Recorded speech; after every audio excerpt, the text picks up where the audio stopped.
대한민국이라는 삶의 터전에서 함께 살아가는 우리의 이웃. 다문화 가족에 대해 얼마나 제대로 알고 있을까요? 그들의 이야기에 귀 기울여 봅니다. 콜콜택시 5월은 가정의 달 특집으로 함께하고 있습니다. 이번에는 두 번째 시간인데요. 대한민국에서 다문화 가정으로 산다는 것은 이라는 주제로 함께하도록 하겠습니다. 그동안 우리가 어설프게 좀 알았던 혹은 알면서도 외면했었던 결혼 이주 여성과 다문화 가정에 대한 이야기를 나눠볼 텐데요. 그래서 오늘도 특별한 이야기 손님 모셨습니다. 네. 포항시 건강가정 다문화 가족센터 안현희 센터장님 나오셨습니다. 반갑습니다. 안녕하세요. 자, 일단 센터장님, 이 센터부터 조금 소개를 해주셔야 될 것 같아요. 건강가정 다문화 가족 지원센터 어떤 곳인가요? 포항시 건강가정 다문화 가족 지원센터는 여성가족부 산하기관이고 포항시로부터 위탁을 받아서 기쁨의 복지재단에서 운영을 하고 있습니다. 2018년부터는 건강가정사업과 다문화 가정사업을 통합해서 가족 서비스 전문기관으로 저희가 운영을 하고 있습니다. 건강가정과 다문화 가정을 통합했다. 예전에는 사실 다문화 가정은 따로 이렇게 분리해서 관리하는 경우들이 많았는데 붙여놓은 이유는 뭐예요? 아무래도 그냥 일반 가정과 함께 가야 된다라는 추세를 반영한 건가요? 네, 그렇습니다. 그러니까 다문화 가정도 따로 관리하는 게 아니라 하나의 가정으로 인정하고 거기에 대한 종합적인 서비스를 지원하기 위한 그러한 통합 개념이 있습니다. 결국에는 우리가 인식이 좀 바뀌어 나가야 된다라는 개념으로 이렇게 좀 하나씩 바뀌어 나가는 것 같네요. 보니까. 네네, 맞습니다. 네. 일단은 오늘 다문화 가정에 대한 이야기니까 다문화 가정에 대한 이야기를 조금 더 들어볼게요. 네. 아무래도 그 결혼 이주 여성들의 가정이 대부분이긴 하겠죠? 네네, 그렇습니다. 네. 2018년 여성가족부 그 조사에 따르면 우리나라 다문화 가정 중에 결혼 이주 가정이 한 85% 정도, 그다음에 기타 기화자 가정이 한 15% 정도 된다고 조사되었습니다. 야, 그러면은 사실 결혼 이주 여성 숫자가 계속 지금 늘어가고 있는 수치인 거예요? 네, 2010년부터 잠시 그러니까 증가 속도가 둔화가 되었었는데요. 이제 2016년부터 조금씩 지금 증가 추세에 있습니다.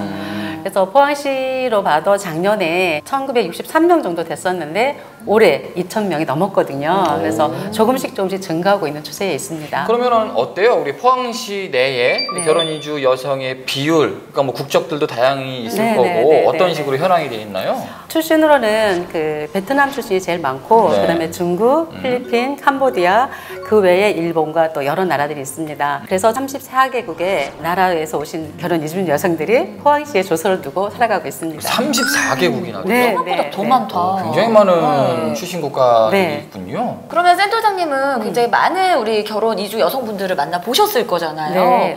사실 다른 나라 문화에 적응하는 게 좀 쉽지는 않을 것 같은데 만나보면 좀 어떤 어려움들을 좀 이야기하시던가요? 제일 처음에는 의사소통을 제일 힘들어합니다. 그렇겠죠. 그러니까 가족 간의 대화 중에서 한국어 구사 능력이 이제 원활하지 못하니까 우선 단답형으로 대답하게 되거든요. 시어머니나 남편이 이야기를 하면 네라고 대답을 해요. 근데 솔직히 무슨 말을 했는지 이해를 잘 못하거든요. 정확하게 이해가 안 되는데 대답은 일단 네라고.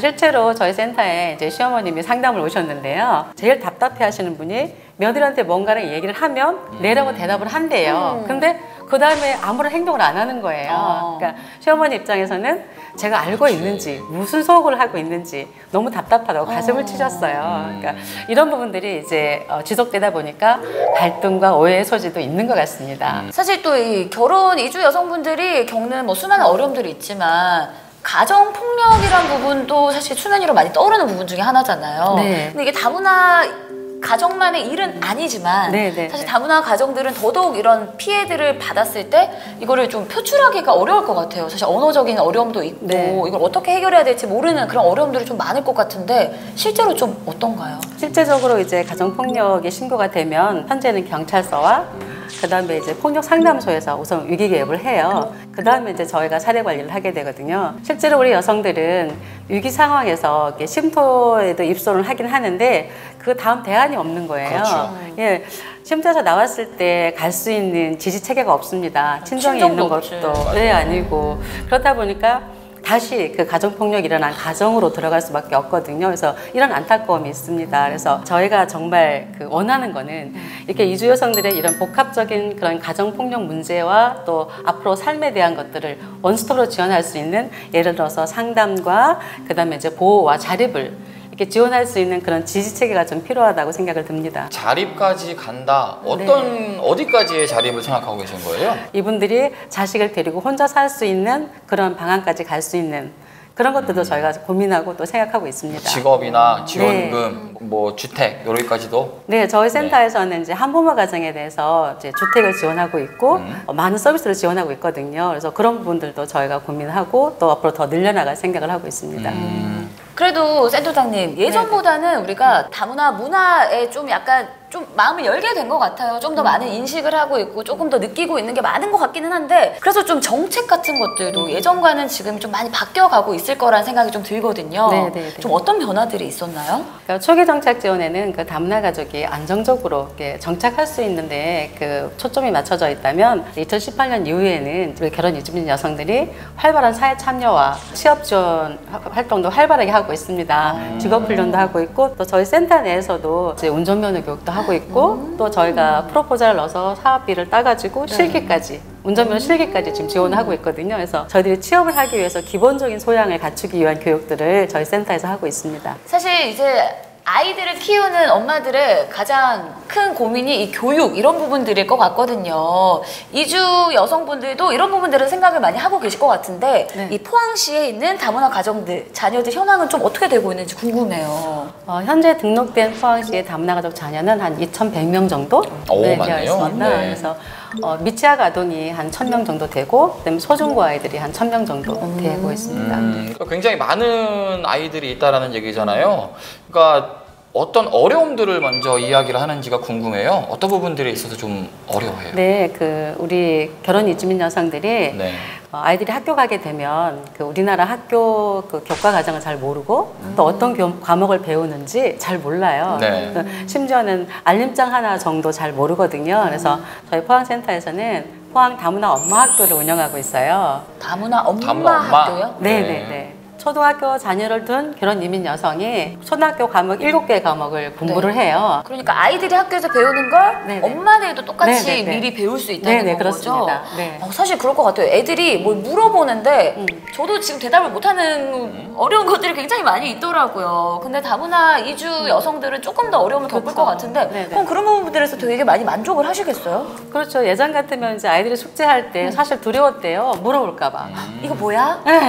그러면 이제 우리 엄마는 이것도 몰라? 이렇게 되는 거죠. 근데 지금은 아이들이 숙제할 때 일부러 서성거린대요. 혹시 물어봐 달라고. 요거 나 아는데 약간 이런 거? 학교에 가서 선생님을 상담할 때 상담이 안 되는 거예요. 말을 못 알아들으니까. 이해가 안 되니까. 근데 지금 이제 학교 가서 당당하게 선생님하고 상담도 하고 내 아이의 그 학습 태도를 좀 이해도 하고 이렇게 돼서 상당히 행복하다고 합니다. 야, 엄마들 자존감이 엄청 높아지셨어요. 네, 그렇습니다. 듣는데 뿌듯하다. 단순히 학습만의 문제가 아니잖아요. 그러니까 아이들의 가치관 형성도 중요할 거고, 아이들이 교우 관계를 어떻게 하는지도 중요할 거고, 그런 좀 폭넓은 부분에서도 지원책들이 조금 마련돼 있나요? 자녀 성장 지원 프로그램이라고 저희가 또 아이들을 위한 프로그램을 하고 있습니다. 다문화 가정 아이들이 갖고 있는 가장 큰 장점이 이중 언어를 할 수 있다는 거거든요. 근데 실제적으로 이제 이들이 엄마 나라 언어를 배우고 그 한국어를 배워서 자기들의 그런 능력을 배양했을 때 굉장히 자존감도 높아지고 또 엄마 나라에 대한 당당함도 가질 수 있는 것 같아요.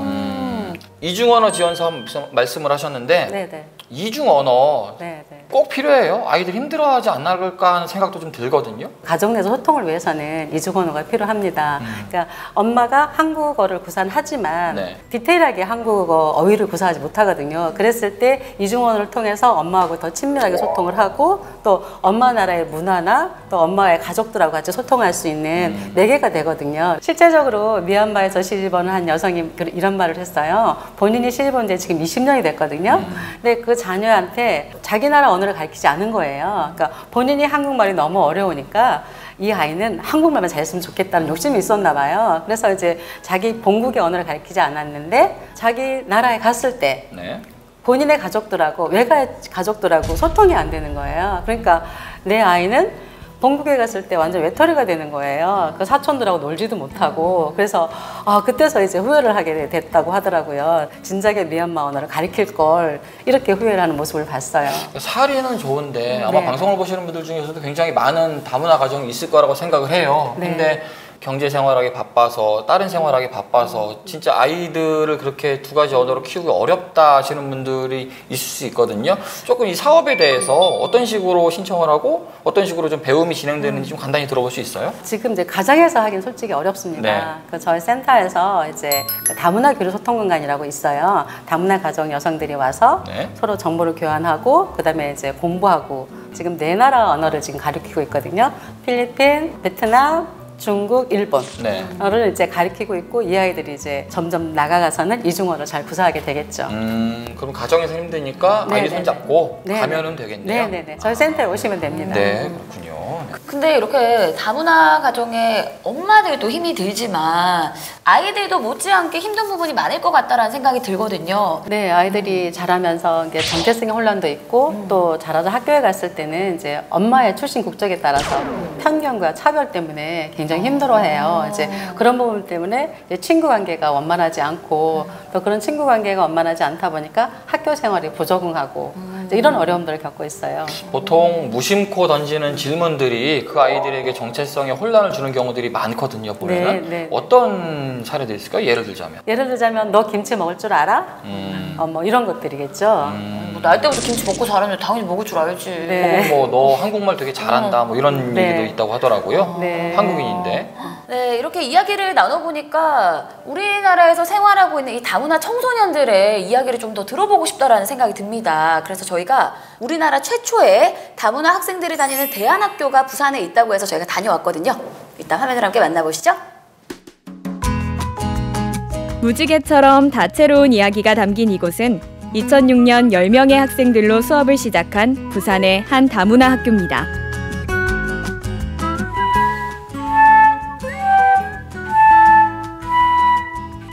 마침 선생님들의 재능 기부로 이뤄지는 음악 수업이 한창인데요.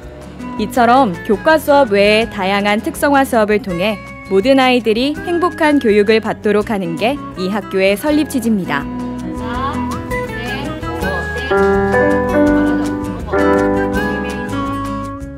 다양한 문화와 다양한 사연을 가진 학생들.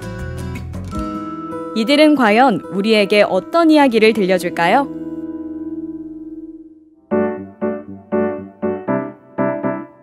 일반 학교 다녔으면 아직 적응 잘 못했을 것 같다고 생각합니다. 수업 시간 때는 선생님 말하는 것은 이해할 수 없는 것 같고 친구들이랑 잘 사귀어 본 친구 없는 것 같아요. 못 따라갈까 봐요. 일반 학교는 뭔가 성적을 중심하여 이렇게 많이 활동을 하고 있는데요. 저는 혹시나 싶어서 못할까 봐요. 그래서 걱정 너무 많다고 해서 이 학교에 오게 되었어요. 인터넷에 찾아보고 여기 행사랑 많은 프로그램들 보고 왔어요.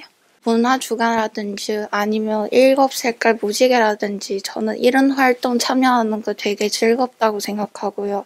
다 같이 스스로 아니라 다 같이 도와줘서 다 같이 개발하는 거. 그래서 언어는 큰 문제 있지만 근데 선생님들에게나 친구도 많이 도와줘서 그래서 덕분에 저 지금 한국 어느 정도 할 수 있어요.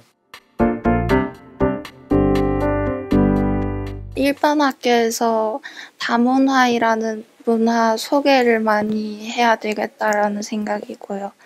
왜냐하면 한국 애들이 뭔가 그냥 다문화이라는 단어가 다 알고 있겠지만 근데 뭔가 더 자세하게 모르는 것 같아요. 좀 더 이해하고 도와줬으면 좋겠다고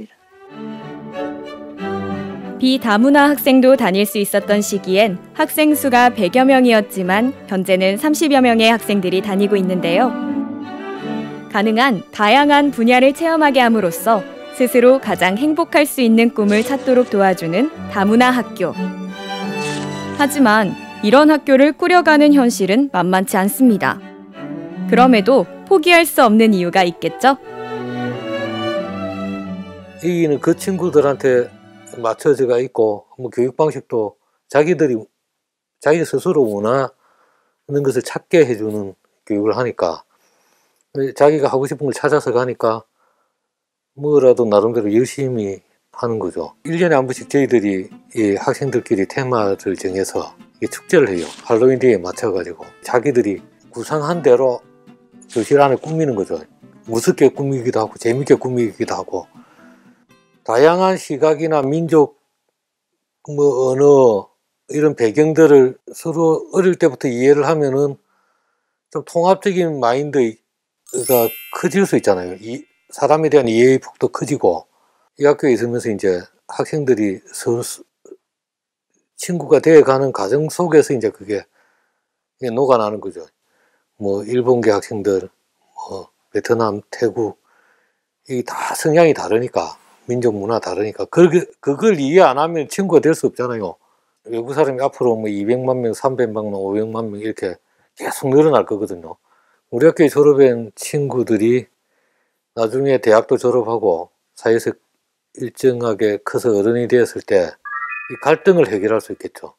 조율할 수 있고 정책을 만들어냈었고 그 교육청이나 뭐 교과부나 이런 거는 틀에 벗어나는 걸 잘 원하지를 안 하니까 학교 교육이 바뀌지가 쉽지 않잖아요. 그러니까 이 친구들은 이제 한국 사람으로 동화 정책이죠. 만들고 한국 교육에 집어넣기에 급급한 거죠. 그걸 극복하지 못하면 한국 교육이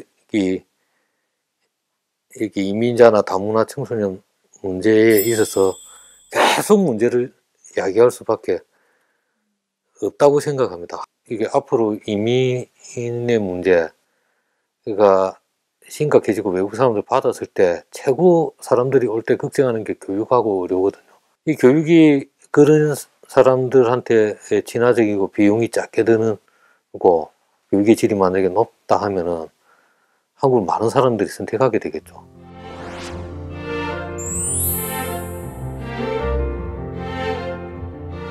네, 영상으로 우리 아이들이 행복해하는 모습 보니까 뭔가 막 흐뭇해지면서 우리 포항에도 좀 이런 곳이 있으면 얼마나 좋을까 하는 그런 생각도 좀 드네요. 그러면 센터장님, 우리 센터에서는 우리 아이들이 뭔가 꿈을 가지고 이렇게 나아가게 좀 도와주는 이런 프로그램들 뭐 진행되는 게 있나요? 저희가 그 후원을 받아서 대학 들어갈 때 이렇게 등록금 지원을 하고 있고, 그다음에 이제 학교와 연계해서 입학금을 면제해 준다거나 등록금을 뭐 감면해 준다거나 이런 것들은 저희가 돕고 있습니다. 보니까 아이들을 위한 지원 사업들이 아직까지는 좀 저학년의 아이들이 많아서 그런지 그쪽으로 좀 치우치는 경향이 좀 있는 것 같더라고요. 네. 사실은 이제 그러면 아이들이 시간이 지나면서 이제 대학 입학도 앞두고 있을 거고 중학교 고등학생들이 점점 많아질 건데 그에 따른 프로그램 변화도 좀 생각하고 있는지요? 지역 대학생들을 활용해서 멘토링 사업을 지금 진행하려고 추진 중에 있습니다. 어떤 거예요? 예를 들어서 한동대학교나 이제 포항공대 학생들하고 우리 다문화 가족의 우리 자녀들하고 연계해서 서로 소통하면서 이제 학습 지원을 하는 거죠.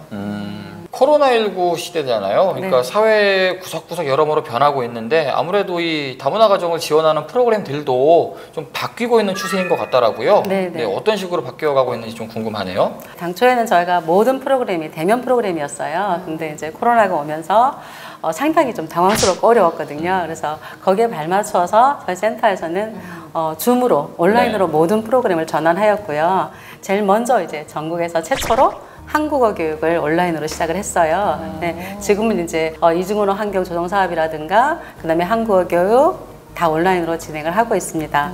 또한 코로나 때문에 가정에서 보내는 시간이 많아졌잖아요. 그러니까 일반 가정뿐만 아니라 다문화 가족도 가족끼리 의사소통이 원활하지 못하거든요. 근데 한 공간에서 많은 시간을 보내게 되면 갈등의 소지가 높아요.